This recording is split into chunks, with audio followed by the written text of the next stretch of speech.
What is going on, guys? This is Sin. So last Saturday, I decided to wake up from my eternal slumber because I never go to locals, and my friend was like, you know what? There is an ultimate rare Nibiru, nice prize to win if you get first place. So you gotta get into top 8 first and then win out in top 8. And I was like, you know what? I want to go just for the experience because I never go to locals. I live literally in the middle of nowhere, extremely far away from like just civilization. So yeah, my closest locals is just way too far away, and that's why I absolutely never go. I go to more YCSs than I go to locals and regionals combined. But I was like, you know what? This time, let's do it. And I'm gonna play the exact same deck that I always play, which is Tearlaments, the deck that I'm showing right now. And thanks to that deck, I was able to get myself an ultimate rare Nibiru. It looks absolutely gorgeous. I don't know if you can see it, but yeah, it looks really good. And of course, shoutouts to the locals, Carta Magica, for hosting this beautiful tournament that I was able to perform so well at.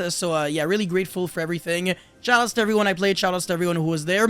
And yeah, today I will show you guys not only my deck list that I played for the YCS, well, not really for the tournament, but also I kind of played the same thing at the YCS Dortmund.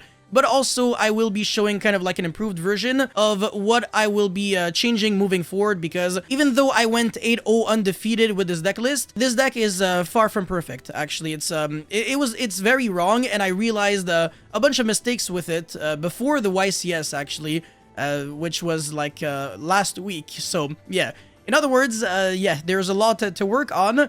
But worry not, because I managed to figure everything out. Anyways, before this video starts, you already know the drill. Friendly reminder to smash the like and subscribe button. And now let's jump right into it. So first of all, for the non-engine cards that I decided to play, 3 Radiant. Some people are on 3 Gamma Seal. Gamma Seal is an Aqua monster, so you can make Kaleido Heart with it.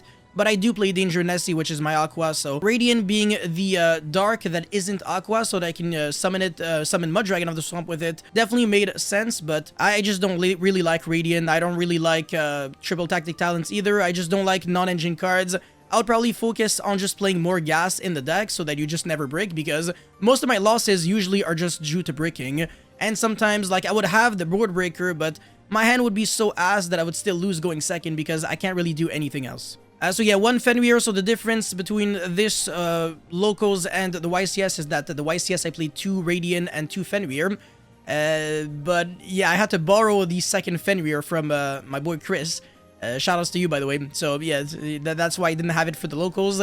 And it was definitely a downgrade because this card is cracked. 2 is definitely the correct number for Fenrir. This card's broken because you search Tier Cash and then you can make the Draco Sack combo, which is one of the best things this deck can do, actually. It's really good, and it makes you play, like, through everything. It's a really good combo. Draco Sack can also unbreak you because you can use it to destroy your own cards, and then you can destroy, like, your own Kaleido Heart and then just keep playing, or your tier monsters. So even if you get, like, hand trapped, it's just not gonna be enough. Like, the Draco Sack combo will just make sure that you always have the gas.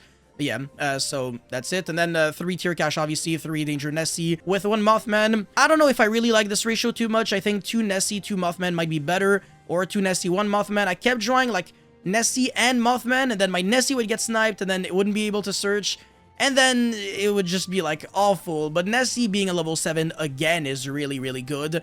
This just makes it so that Tier Cash does something, you know?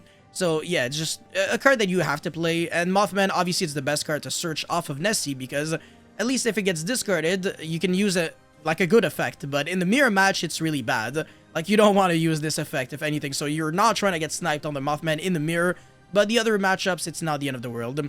And for the tier monsters, obviously, there's not much to cover here, because they're all limited outside of Reno Heart. Some deck lists are playing 3 Reno Hearts. I disagree, because then you just have way too many normal summons.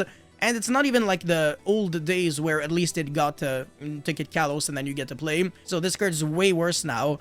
And yeah, all you can really do is send Tier Cash and mill 2, which is pretty bad, because Diviner means that you can mill 5 if you send Kelbeck or Agido, which is infinitely better. By the way, one thing that I noticed is that a lot of people would just misplay like crazy against me. They're always ashing Diviner. I don't understand why. You should be holding your ash for the Kelbeck or Agido, because if you ash Diviner, it remains level 2, so I can actually use it for a material for sprint, which helps me out because I can keep pushing through a hand shop. But also, it means that I still have 2 effects that I could potentially use to trigger to mill 5, so mill 10 in total.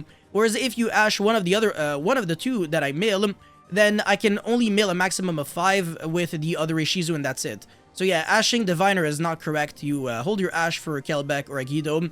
It's very rare that anyone will ever send Mudora or Keldo with Diviner. It barely happens. Sometimes it does, but like more often than not, people are definitely trying to mail to see what they can do.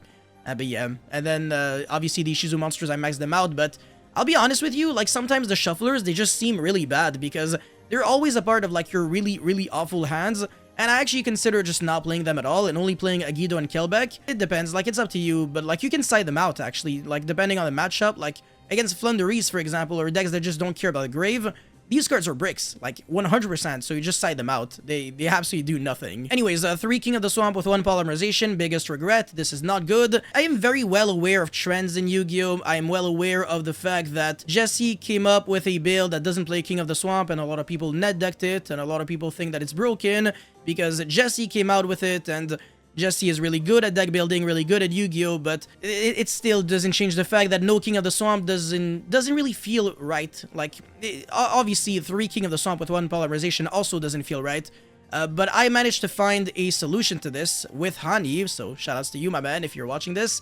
Basically, we are playing 1 King of the Swamp that we are sending with Cherubini, when then we can do the Draco Sack combo, obviously, with 2 level 7s, and then we can still do whatever we want, so with 1 King of the Swamp, you're never really gonna brick on it, and you always have access to it with your engine. So 1 Fenrir kind of just gets you there, which is obviously infinitely better than, you know, kind of having to rely on just drawing the good cards when you need them, because Polymerization was like one of the biggest bricks I've ever, you know, had to deal with in my entire life. Like, honestly, the bad hands, it's always the same thing. It's always Polymerization, the Shufflers, and then the non-engine cards, like Radiant, or Triple Tactic Talents, and stuff like that, or Trivi Karma.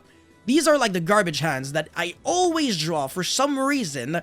I will always have one of the bricks in my hand, but again, with good deck building, I feel like you can at least mitigate that to a certain extent, and this is why what I truly recommend, I'm gonna show that again later on, 1 King of the Swamp and 0 Polymerization, so that again, you get to Foolish the King of the Swamp when you need it, and you're never really gonna brick too much on it, and worst case, you draw 1 King of the Swamp, it's not even bad. You can still go into your Lulu Karos or your Grapha Fusion if you want to. I recommend Lulu Karos over the Grapha, because at least it's a tier name, and it has some recursion in the graveyard, so it's much better. Anyways, 2 Diviners, some people, again, they're doing 3 Reino Heart, 3 Scream, 2 Diviner, completely overkill. Worst case, like, you can cut Diviner to 1, that is respectable, but yeah, it's between 1 to 2 Diviners, please don't play 3. It's 100% incorrect, because you can always revive this back off of Cross Sheep, so this should be enough. So yeah, some of these ratios are correct, some are incorrect.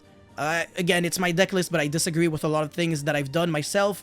I am well aware that even before the YCS, I was aware of the fact that my deck list was full of mistakes, but other people's deck lists were also kind of flawed. So it's really sad that I discovered the perfect deck list a little too late, and I couldn't find the correct cards to, you know, add to my deck to make it perfect, but now we have the knowledge for next time, so you know, it's not the end of the world. Anyways, for the spells, Tearlaments Grief, the graveyard effect sadly never came up, so I actually don't like this card. The you know, the on-field effect when you activate it is also not the best.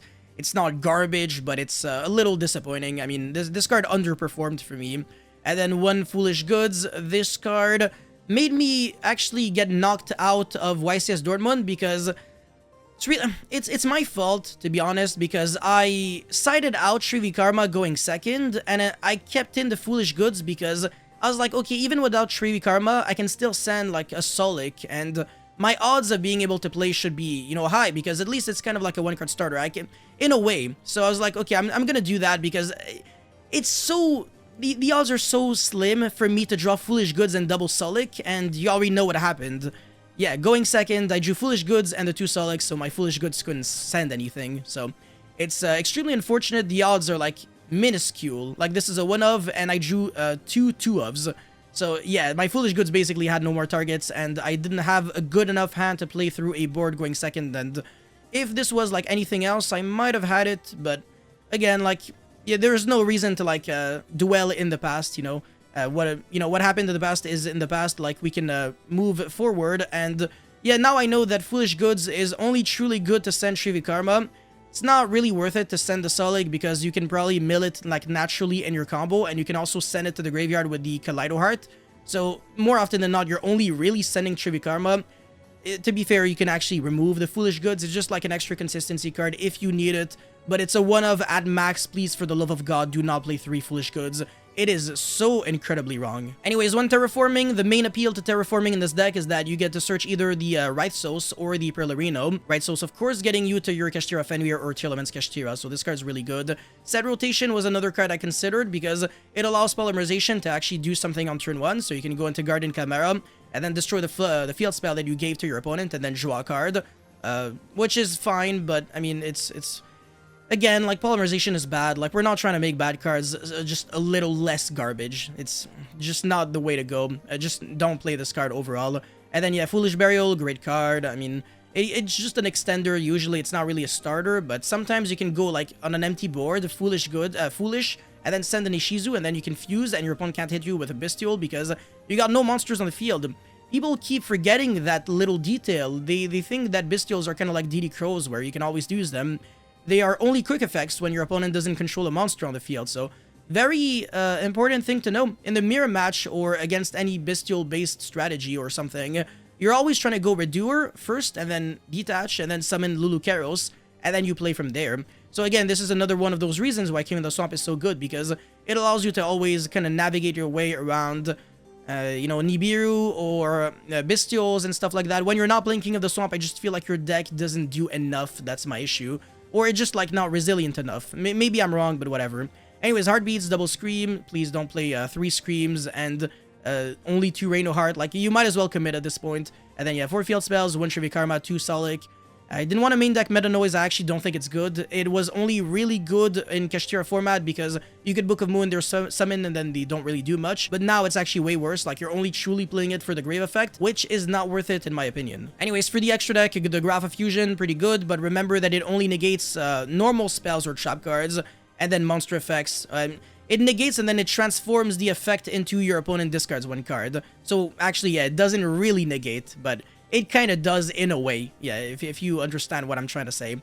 So yeah, it's a fantastic card for sure. Same summoning condition as Tearlaments Lulukeros, obviously, because King of the Swamp substitutes itself as Kit Kalos or the Grapha, Dragon Lord of Dark World. Guardian Chimera, this card sucks. Kaleido Heart, blah blah blah. Dragos Tapelia, Mud Dragon, no Garura. You can summon it with a Nessie or like 2 tiers, but it doesn't come up too often and it doesn't do much because I don't play Beatrice, because I didn't commit to the Destiny package, which should actually be in the deck. So again, I will show that in my updated version. But yeah, Baron, Zeus, Dracosac, Redoer, Dweller, Dark never came up. Sprint, that's pretty good, and you need it for time. Unfortunately, it's annoying, but it is what it is. Cross Sheep, and then Cherubini for the Dracosac combo. For the side deck, 2 Juizworm as well as 1 Magnamut. And then I regret that, the Zombie World package. I should have done There Can Only Be One. It's honestly much better. Because There Can Only Be One, even going second, it's good. You can actually break boards with There Can Only Be One against Flunderies if they don't have like Cosmic Cyclone and stuff. But I guess, to be fair, they can still go into like Apex Avion and then negate that There Can Only Be One and then you still lose. Because when you're under Shifter, you don't have a lot of win conditions, right? It's really just like you try to stall the game out for 1 turn until you're no longer under Shifter and then you can make a comeback. That's why you need Floodgates for the Flunderies. And also it has overlap, you know, There Can Only Be One is good against other kind of decks as well, so that's not too bad. And then 3 Marionette Might, which is only really there for Unchained, but I overestimated this card. It's actually way worse than I thought, and people just keep playing into Nib, so I might as well play Nibiru at this point. I don't even think Nibiru is a good card. It's just that they don't respect the card. That's it. But it's garbage. So yeah, again, I'm not taking back what I said about Nibiru. I still think it's horrible. But anyways, Volcanic Scattershot, yes. 3 Xyz Core for both Expurely Noir and the Mirror Match for Abyss Dweller, because it's the only card that truly makes you scoop the game on the spot. And then Tearlaments Crime, obviously. So yeah, that's it for the deck list that I played, at least. Now let's get into the you know, the more correct version. Alright, so here it is at long last. So I am playing a completely different approach, actually, because this time, again, only 1 King of the Swamp, no Polymerization, no Kaiju, no non-engine, actually. Well, actually, I'm playing 2 Triple Tactic Talons, but this could be swapped for pretty much anything else. Honestly, this deck looks infinitely more clean. Way more good cards that you can overall just send to the graveyard. You have a lot of options as well, because this is like the best of both worlds. Like, we're playing the Dracosac package, but we're also playing the Destiny Hero cards and this Trudeau, which 100% should have been in my deck list, because this card baits out a bestial monster. When you use Destrudo to target your Sharon, for example, and you have a Tearlaments cache tier on the board, your opponent has to bestial because otherwise you synchro with the tier cache because it would become level 3 into Baron, and then you destroy the Sharon, and then you get to fuse and pop off, and your opponent cannot allow that. So yeah, this Destrudo is absolutely cracked. It's such a good card. I love it. And then the Destiny cards are also really good. Malicious is there for the Denier, and then you can also send the Dangerous, and then you can send Denier and stuff like that. This allows you to have easier access to Beatrice, and then you can send pretty much anything you need. So Beatrice is just really good because it is a double Foolish Burial, once on your turn, once on your opponent's turn. We never say no to that. And another thing about the Destiny Hero monsters is that I mean, Deniers is the only way to like shuffle them back from the Banished into the deck, but at least they also give you generic access to Muddragon, and if you play the Bahamut Shark and Toad combo, it's not too bad because it makes Reinoheart infinitely better. So if you're playing 3 Reinoheart, that is another appeal for, generic dark monsters that aren't Aqua. So yeah, that's it for these monsters, and then the Dangers, 2 Nessie, 2 Mothman this time. So unlike my old version when I played 3 and 1, this should be a little safer because you shouldn't be drawing like, double Nessie and then get sniped twice in a row and then die. So, because that happened to me several times, honestly. But yeah, still with these Shizu monsters, and then I feel like for the spell cards, it's pretty much the exact same. But again, it feels so much cleaner without the poly and without the billions of kaijus, and without the 3 King of the Swamp. Like, 1 is so much better again. You should try out this deck list. It is something that, again, every one of my friends, we were talking about it, like I built it with a bunch of really high-level players, and they all agreed that something like this made just more sense than anything else out there. Obviously, it's the kind of information I don't really care about if it circulates around, because at the end of the day, this is just like a tool for you to get some inspiration from, but realistically, once we get Age of Overlord, everything is going to change. So yeah, it's going to be different, especially with the Horus monsters. Well, that engine is going to be pretty big, I want to say, in Tearlaments. I'm going to make an updated video with the Horus cards because they get you access to Zombie Vampire. They're really good for beatdown. You can play through Abyss Dweller because they're inherent summons in the grave. So it's definitely a really good package, like I said. Anyways, the rest of the main deck is the same. For the extra deck, I'm only playing 5 fusions, so Kaleido Heart, Lulu Karos, as well as Dragos Tapelia, Dangerous, and Muddragon of the Swamp. Baron de Fleur, and then a bunch of Xyz monsters, so Zeus, Dracossack, Beatrice, Redoer Dweller, and then for the Lynx, Underworld Goddess, because I no longer have the Kaiju, so the only way to deal with an Expurely Noir with the delicious memory underneath is with Underworld Goddess. And then Sprint, Cross Sheep, and Cherubini. And for the side deck, 3 Nibiru over Marionette Might, because again, people just play into this card, like completely, even though they shouldn't. 2-card combos should still play through Nibiru, so yeah, kind of confusing, but it is what it is. 3 Bestial Monsters, 1 Scattershot, 1 Change of Heart, just good generically, it's just a nice card. And then 3 Xyz Encore, 3 There Can Only Be One over my Zombie World package.